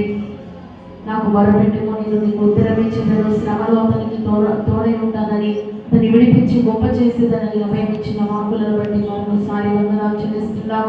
మా విశ్వాస యాత్రలో ప్రభువా మీ సన్నిధిలో మేము ఎల్లప్పుడూ మొరపెట్టచ్చు, మీ యొక్క సన్నిధిలో నిలిచి ఉండడానికి ప్రార్థనాత్మలో స్తోత్రాత్మలో ఒక్కొక్కరికి మీరు దయచేయబోతున్నట్టుగా మీకు స్తోత్రమైనా దాని ఇరువరే నిత్యమో నీ సన్నిధిలో ప్రభువా ఎడతెగక ప్రార్థించేటువంటి గొప్ప కృప మా ఒక్కొక్కరికి దయచేయమని ప్రార్థిస్తున్నాం. అయినా శ్రమలో మేము కృంగిపోగా చేతగాని వారి వరే ఉండకుండానట్లుగా పలు విధమైన కష్టములు, నష్టములు, బాధలు, వ్యాధులు ఎదురైనప్పుడు నైనా కృంగిపోయి అనేక సార్లు మీ సన్నిధిలో ప్రార్థించలేని దుస్థితిలో ఉంటుండగా దయతో క్షమించి కనికరించినైనా ఒక మీదట మా జీవితాలలో ఎప్పటికీ కూడా మేము కృంగిపోకుండానట్లుగా నిన్ను బట్టి ధైర్యం తెచ్చుకొని ప్రభా మా ప్రార్థన ఆలకించే దేవుడు మీరు ఉన్నారన్న నమ్మికతో మీరే మాకు దిక్కు, మీరే మాకు ఆశ్రయమని మీ సన్నిధిలో ప్రభా మోకరించి చేతులెత్తి కదిలి విడిచి మీకు ప్రార్థించేటువంటి కృప, మీ నామమున అనేక ఆశీర్వాదాలు పొందేటువంటి కృప ఒక్కొక్కరికి మీరు దయచేయబోతున్నందుకై మీకు స్తోత్రం చెల్లిస్తున్నాం. ఆయన అనేక సార్లు ప్రార్థించలేక అపవాదిని చోటించి అనేక సమస్యల పాలైంటుండగా దయతో ఆయన పొరపాట్లన్నిటినీ క్షమించి నూతనపరిచి మీ వాక్యము ద్వారా నూతనమైన జీవితం చేయడానికి ప్రతి ఒక్కొక్కరికి మీరు కృప చూపబోతున్నందుకై మీకు స్తోత్రం చెల్లిస్తున్నాం. ప్రార్థించలేక క్రియ చేస్తున్నటువంటి అపవాది క్రియలని యేసు నామములో తొలగిపోనుగాక. అపవాది తంత్రాలన్నీ గుర్తిరిగి మెరుగుపని కూడా ఒక్కొక్కరికి మీరు బలపరచబోతున్నందుకై స్తోత్రం చెల్లిస్తున్నాం. నాయనా నేను నమ్మిన వారి ఎరుగుదును, అప్పగించిన దానిని ఆదిన వరకు కూడా కాపాడగలడనేటువంటి నమ్మిక అలనాడు పరిశుద్ధ పౌరులకు మీరు అనుగ్రహించినటువంటి ఆయన నిరీక్షణ, గొప్ప విశ్వాసం మాకు కూడా ప్రభా కావాలని ఆశిస్తూ ఉంటుండగా మీరు కృపనివ్వండి. సంపూర్ణంగా మీ యందు నమ్మిక ఉంచి ప్రాణాత్మ శరీరములను అంతం వరకు మీరు కాపాడి పరిశుద్ధపరచుటకు శక్తి గల దేవుడవని, సమాధానకర్త దేవుడుగా మీరు ఉన్నారన్న నమ్మిక, నిరీక్షణ మాలో నుండి తొలగిపోకున్నట్లుగా మా హృదయాలను స్థిరపరచమని ప్రార్థిస్తున్నాం. నాయనా అనేక శ్రమలు అనుభవించిన తర్వాత పరలోక రాజ్యానికి ఇవన్నీ సిద్ధపరచబడుచున్నామనేటువంటి నమ్మిక మా నుండి తప్పిపోకుండా సహాయం చేయండి ప్రభా. శ్రమల వైపు చూడకుండా వాటన్నిటిలో నుండి విడిపించి తప్పించి కాపాడగలిగిన సర్వశక్తి గల దేవుడు అయినటువంటి మీ వైపే మేము తేరి చూడగలిగినట్లుగా ఏకదృష్టిని మాకు దయచేయమని ప్రార్థిస్తున్నాం. నాయనా అయ్యా మీరు ప్రత్యక్షము కాబోయే మహిమ ఎదుట ఇప్పటి కాలపు శ్రమలన్నీ ఎన్నతగినవి కావని గుర్తిరిగి వాటన్నిటినీ సహించి భరించి ఓర్చుకొనుటకు కావలసిన దైవ కృప ఒక్కొక్కరికి సమృద్ధిగా మీరు దయచేయబోతున్నందుకై స్తోత్రం చెల్లిస్తున్నాం. యోగిక జీవితంలో శ్రమలలో నాయన మీ సన్నిధిని ఆశ్రయించినప్పుడు తండ్రి రెట్టింపైన ఆశీర్వాదాన్ని పొంది ఉన్న విషయాన్ని తెలియపరుచున్నారు ప్రభువా. పాత నిబంధన భక్తులే గొప్ప ఆశీర్వాదాలకి వారసులుగా మార్చబడి ఉండగా మీ రక్తము చేత కడగబడిన అయ్యా మేము మీ సన్నిధిలో అంటే ఆశీర్వాదాలు పొందడానికి ఒక్కొక్కరిని వారి కుటుంబాలను, జీవితాలను యోగ్యులుగా మీరు మార్చి రెట్టింపైన ఆశీర్వాదాలు పొందడానికి యోగ్యులుగా మార్చి తనివిధిని అనుభవించి రాబో దినములలో వారందరి గొప్ప సాక్షులుగా నేను ఘనపరిచే వారిగా ఉండేటట్లుగా రెట్టింపు దీవెనలు దయచేయబోతున్నందుకై వందనాలు చెల్లిస్తున్నాం. నాయన అలనాడు అన్న యొక్క శ్రమను చూచి దర్శించి ప్రతిఫలమనిచ్చిన దేవా అయ్యా ఇంకా ఆరాధనలు ఎందరైతే కన్నీరు విడిచి మీ ద్వారా ప్రతిఫలము పొందినైనా నింద అవమానాలలో నుండి విడుదల పొందాలని ఆశపడుచున్నారు వారందరికీ గొప్ప బహుమానం మీరు అనుగ్రహించబోతున్నందుకు స్తోత్రం. వారి నిందలన్నీ యేసు నామములో కొట్టివేయబడను గాక. వారి హృదయంలోనైనా కలుగుచున్నటువంటి ప్రతి శ్రమల నుండి యేసు నామములో మీరు విడుదలనిచ్చినైనా సంతోషపడుతులుగా మీరు మార్చబోతున్నందుకు స్తోత్రం చెల్లిస్తున్నాం. అయినా అలసిన వారి మాటల చేత ఊరడించు మీ జ్ఞానము చేత నింపి అనేక విషయాన్ని మీ సేవకును బలపరిచి తెలియపరిచి ఉన్నారు. ఆ యొక్క వాక్యములన్నిటిని ప్రతి ఒక్కరు తమ హృదయములో భద్రముగా కాపాడుకొని వాక్య పొడుగు జాడలో నడుచుకొని మీకు ప్రీతికరమైన జీవితం చేయడానికి ప్రతి ఒక్కరిని పరిశుద్ధాత్మ ద్వారా మీరు నడిపించబోతున్నందుకై స్తోత్రం చెల్లిస్తున్నాం. ఈ ఆరాధనలో ఎందరైతే ఎటువంటి శ్రమలతో, ఎటువంటి బాధలతో, ఎటువంటి వ్యాధులతో నైనా మీ సన్నిధిలో చెప్పుకోలేని స్థితిలో కన్నీళ్లతో నైనా కన్నీటి భాషతో మీకు తెలియపరుస్తున్నారు. వారందరి కన్నీటిని యేసు నామములో నాట్యముగా మీరు మార్చబోతున్నందుకై స్తోత్రం. మరి విచారములన్నీ యేసు నామములో కొట్టివేయబడును గాక.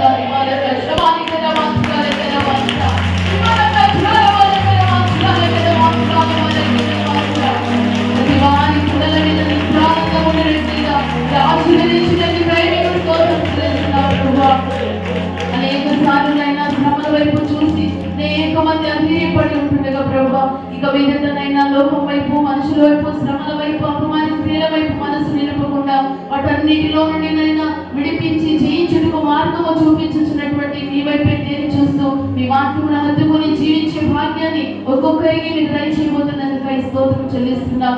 ఇంతవరకు మీ సేవకులను మీ కృప చేత బలపరిచి అభిషేకింపబడిన వాక్కులనిచ్చి మీరు వాడుకునే విధానాన్ని బట్టి మీకు స్తోత్రుడైనా వారిని పిలిచిన నాటి నుండి ఈ దినం వరకు కూడా నూతనమైన శిలువ అభిషేకము చేత నింపి వాడుకొని ఉన్నారు ప్రభువా. ఇక ముందు కూడా చివరి శ్వాస వరకు మీకు ప్రీతికరమైన పరిచయం చేయొచ్చు. అనేక జనములకు తండ్రిగా మార్చబడి మీ ప్రేమ రాజ్యము కొరకై మీ ప్రేమను అనేకులకు పంచిపెట్టినైనా ప్రయాసపడుచున్నటువంటి ఆ యొక్క మార్గములో కావలసిన గొప్ప కృప, ఆరోగ్యం, అభిషేకం, నూతనమైనటువంటి ఆలోచనలను వారికి అనుగ్రహించి మమ్మల్ని అందరినీ కూడా మీ పరిశుద్ధమైనటువంటి, మీ పవిత్రమైన, మీ యొక్క పరిపూర్ణమైనటువంటి యొక్క ఉన్నతమైన ప్రేమ రాజ్యము కొరకై మమ్మల్ని సిద్ధపరిచి మీరే సర్వ ఘనత, మహిమ, ప్రభావాలు ఆరోపించుకున్నామని నజరేయుడైన యేసుక్రీస్తు పరిశుద్ధ నామమున ప్రార్థన చేసి వేడుకొనుచున్నాము తండ్రి. మన ప్రభువైన యేసుక్రీస్తు వారి యొక్క కృపయు, తండ్రి అయిన దేవుని యొక్క ప్రేమయు, పరిశుద్ధాత్మిక సహవాసము ఇప్పుడు ఎల్లప్పుడూ సదాకాలం మనకును ప్రభువునందు నడిపించబడుతున్న ప్రతి ఒక్కరికి, సంఘానికి, సేవకులకి, మనందరికీ కూడా ఆయన కృపా సదాకాలం తోడుగా ఉండి శ్రమలో నుంచి ఆయన తోడుగా ఉండి విడిపించి గొప్ప చేయునుగాక. ఆమేన్. హల్లెలూయా. హల్లెలూయా. హల్లెలూయా. ప్రభువు నామమున బట్టి మీకు అందరికీ కూడా హృదయపూర్వకమైన వందనాలు తెలియజేస్తాను. అందరికీ వందనాలు.